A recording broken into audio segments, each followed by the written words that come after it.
नमस्कार, आप देख रहे हैं आवाज इंडिया, देश की भरोसेमंद आवाज। मैं हूं पिंकी। खबरों का सिलसिला शुरू करने से पहले आइए नजर डाल लेते हैं आज की हेडलाइंस पर।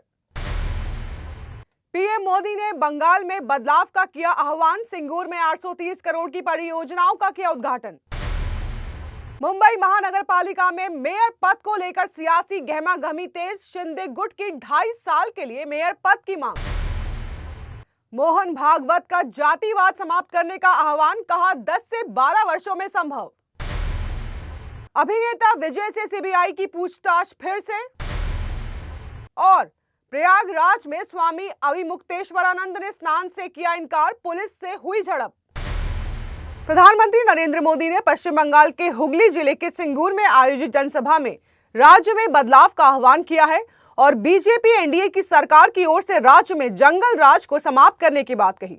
उन्होंने इस दौरान तृणमूल कांग्रेस सरकार की आलोचना करते हुए कहा है कि पश्चिम बंगाल के लोग अब 15 साल से चले आ रहे इस महाजंगल राज को समाप्त करने के लिए तैयार हैं और असली परिवर्तन चाहते हैं। सिंगूर में हुए जनसभा में पीएम मोदी ने प्रदेश की जनता के जोश और उत्साह का जिक्र किया।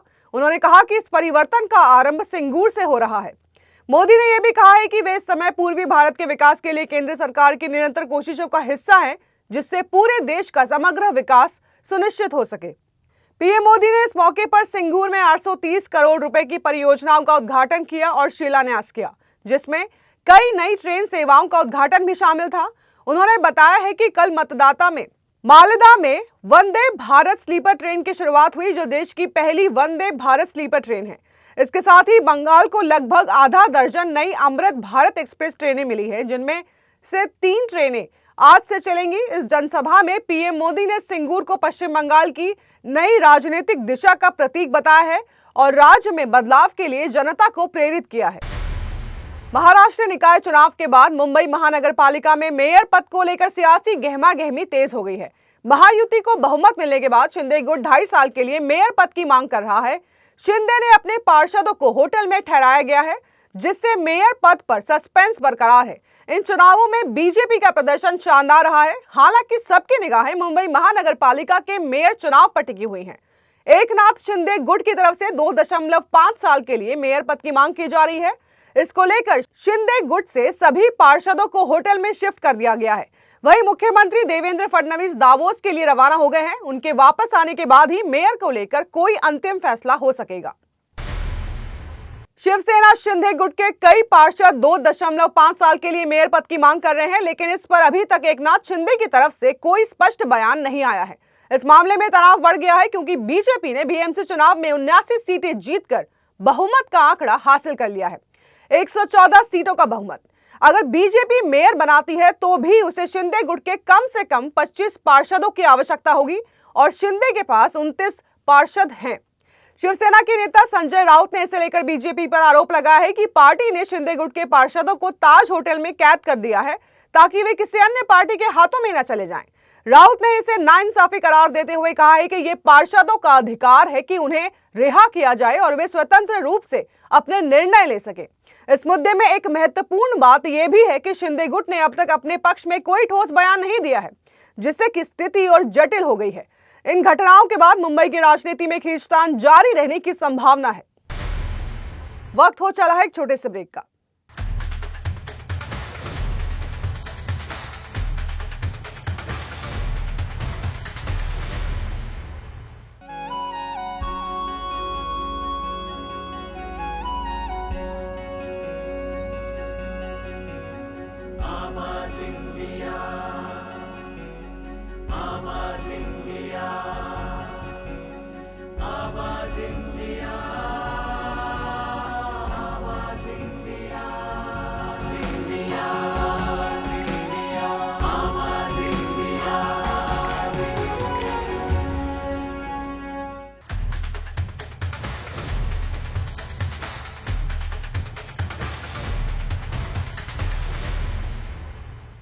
ब्रेक के बाद आप सभी का स्वागत है। बढ़ते हैं अगली खबर की ओर।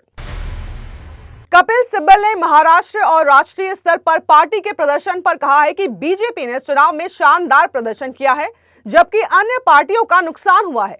सिब्बल ने बीजेपी की रणनीति को विस्तार से समझाया, जिसमें वो छोटे दलों के साथ गठबंधन करके सत्ता में आती है, लेकिन बाद में उन दलों को हाशिए पर धकेल देती है। उनका उदाहरण हरियाणा और बिहार के राजनीतिक घटनाक्रमों के रूप में था, जहां बीजेपी ने छोटी पार्टियों के साथ गठबंधन किया और फिर बाद में उन्हें कमजोर कर दिया। साथ ही उन्होंने अजीत पवार को लेकर कहा है कि वो उप मुख्यमंत्री तो बन गए हैं, लेकिन उनका भविष्य खत्म हो गया है। तमिलनाडु के वित्तीय कल्याण पार्टी के नेता और अभिनेता विजय से सीबीआई द्वारा की जा रही पूछताछ ने इस भगदड़ की घटना में उनके कथित आरोपों और संबंधित सरकार के खिलाफ उठाए गए सवालों को और भी उभार दिया है। भगदड़ में 41 लोगों की जान जाने की घटना को लेकर सीबीआई, पुलिस और सरकार पर गंभीर सवाल खड़े किए गए हैं, खासकर विजय के द्वारा लगाए गए आरोपों की वजह से। अभिनेता विजय ने पहले 12 जनवरी को दिल्ली में सीबीआई के सामने 7 घंटे तक पूछताछ की थी, जिसमें उन्होंने अपनी फिल्म की रिलीज और सुप्रीम कोर्ट के मामलों के कारण समय मांगा था। सीबीआई से पूछताछ के दौरान उन्होंने ये कहा है कि भगदड़ के लिए मुख्य रूप से तमिलनाडु पुलिस और डीएमके सरकार जिम्मेदार है। उनका दावा है कि पुलिस की अपर्याप्त तैनाती, खराब भीड़ प्रबंधन और रैली के लिए छोटी जगह का चुनाव ही इस दुर्घटनापूर्ण घटना का कारण बने हैं। टीवी के पार्टी ने अपने बयान में पुलिस की तैनाती संख्या के बीच विरोधाभासों का भी जिक्र किया है। मुख्यमंत्री एमके स्टालिन ने बताया था कि आयोजन स्थल पर 607 पुलिसकर्मी तैनात थे, जबकि डीजीपी डेविडसन देवसी रवथम ने 500 पुलिसकर्मियों की संख्या दी, जिससे ये सवाल उठता है कि सही आंकड़ा आखिर क्या था। साथ ही पार्टी ने यह भी बताया है कि ट्रैफिक जाम और रोड ब्लॉक हटाने में पुलिस की नाकामी के कारण आयोजन स्थल तक पहुंचने में देरी हुई है। अब सीबीआई एक बार फिर से अभिनेता विजय से सवाल करने जा रही है, जो इस मामले के बाद से लगातार सुर्खियों में है। आज प्रयागराज के संगम तट पर मौनी अमावस्या के अवसर पर श्रद्धालुओं ने आस्था की डुबकी लगाई, लेकिन शंकराचार्य स्वामी अविमुक्तेश्वरानंद ने सुबह के स्नान से मना कर दिया। उनका आरोप था कि उनके शिष्यों के साथ मारपीट की गई है। पुलिस के अनुसार स्वामी अविमुक्तेश्वरानंद और उनके समर्थक सुरक्षा कारणों से बंद की गई जगह पर पहुंचे थे, जहां उनकी पुलिस से झड़प हो गई। इस दौरान उनके समर्थकों ने बैरिकेड्स तोड़े, जिसका सीसीटीवी फुटेज भी मौजूद है। प्रयागराज के पुलिस कमिश्नर जोगेंद्र कुमार ने बताया है कि स्वामी अविमुक्तेश्वरानंद को यह समझाया गया था कि वे परंपरा के खिलाफ जा रहे हैं, लेकिन उन्होंने रथ और 200 समर्थकों के साथ संगम नोच की ओर जाने की जिद की। यह जगह परंपरा के अनुसार बंद थी और पुलिस ने उन्हें समझाने की कोशिश की कि यदि वे आगे बढ़ते हैं तो भगदड़ मच सकती है, खास करके सुबह के समय जब संगम पर भीड़ ज्यादा थी। पुलिस ने यह भी बताया कि हर व्यक्ति को समान रूप से स्नान करने की अनुमति है और संतों को भी परंपरा के खिलाफ जाने की इजाजत नहीं दी जा सकती। आखिरकार 3 घंटे तक रास्ता रोकने के बाद स्वामी अविमुक्तेश्वरानंद अपने आश्रम लौट गए। पुलिस ने कहा है कि सीसीटीवी फुटेज की जांच के बाद उचित कार्रवाई की जाएगी और किसी भी प्रकार के भेदभाव का सवाल नहीं उठता है, क्योंकि सभी गतिविधियों पर निगरानी रखी जा रही है। वक्त हो चला है एक छोटे से ब्रेक का।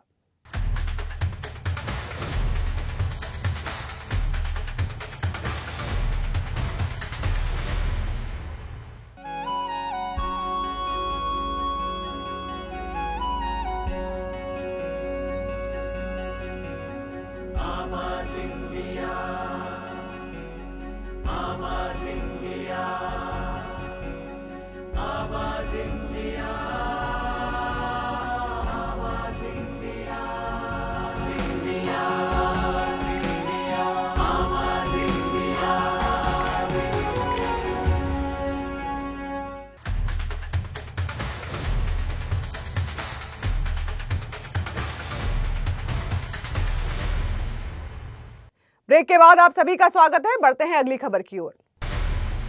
राष्ट्रीय स्वयंसेवक संघ के प्रमुख मोहन भागवत ने हाल ही में जातिगत भेदभाव को समाप्त करने के लिए एक महत्वपूर्ण आह्वान किया है। उनका कहना है कि यदि ईमानदारी से प्रयास किए जाएं तो भारत में 10 से 12 वर्षों के भीतर जातिवाद को समाप्त किया जा सकता है। भागवत के अनुसार जातिवाद को समाप्त करने के लिए सबसे पहले समाज को मानसिक रूप से जातिवाद से मुक्ति दिलानी होगी। उनका यह बयान छत्रपति संभाजीनगर में आयोजित आरएसएस के शताब्दी वर्ष के उपलक्ष्य में एक जन संगोष्ठी में आया, जहां उन्होंने जनता को संबोधित करते हुए कहा है कि जातिवाद पहले पेशे और काम से जुड़ा था, लेकिन समय के साथ ये समाज में एक भेदभावपूर्ण पहचान बन गया है। भागवत ने यह भी स्पष्ट किया है कि आरएसएस का उद्देश्य न केवल भारत को उसके सर्वोत्तम गौरव तक पहुंचाना है, बल्कि समाज को एकजुट और सशक्त बनाना है। उन्होंने यह भी कहा है कि संघ का काम व्यक्ति के चरित्र निर्माण के माध्यम से राष्ट्र निर्माण करना है और यह संगठन किसी भी प्रतिक्रिया या प्रतिस्पर्धा में नहीं है। संघ का लक्ष्य खुद को बड़ा करने का नहीं है, बल्कि समाज को सशक्त बनाना है। संघ प्रमुख ने लोगों से अपील की है कि वे जातिवाद को मानसिक रूप से समाप्त करें ताकि समाज में असमानताएं और भेदभाव खत्म हो सके। इसीलिए उन्होंने समाज में इस दिशा में ईमानदारी से प्रयास करने का आग्रह किया है। संयुक्त अरब अमीरात के राष्ट्रपति शेख मोहम्मद बिन जायद अल नहयान का भारत दौरा एक अहम कूटनीतिक कदम है जो दोनों देशों के रिश्ते को और मजबूत करने की दिशा में महत्वपूर्ण साबित हो सकता है। यह दौरा ऐसे समय में हो रहा है जब भारत और यूएई के बीच व्यापार, निवेश, तकनीकी सहयोग, ऊर्जा, शिक्षा और सांस्कृतिक क्षेत्रों में साझेदारी लगातार बढ़ रही है। यूएई और भारत के बीच के रिश्ते से सबसे महत्वपूर्ण पहलू 2022 में हुआ कॉम्प्रिहेंसिव इकोनॉमिक पार्टनरशिप एग्रीमेंट है, जिसने दोनों देशों के बीच व्यापारिक आदान प्रदान को नई ऊंचाइयों तक पहुंचाया है।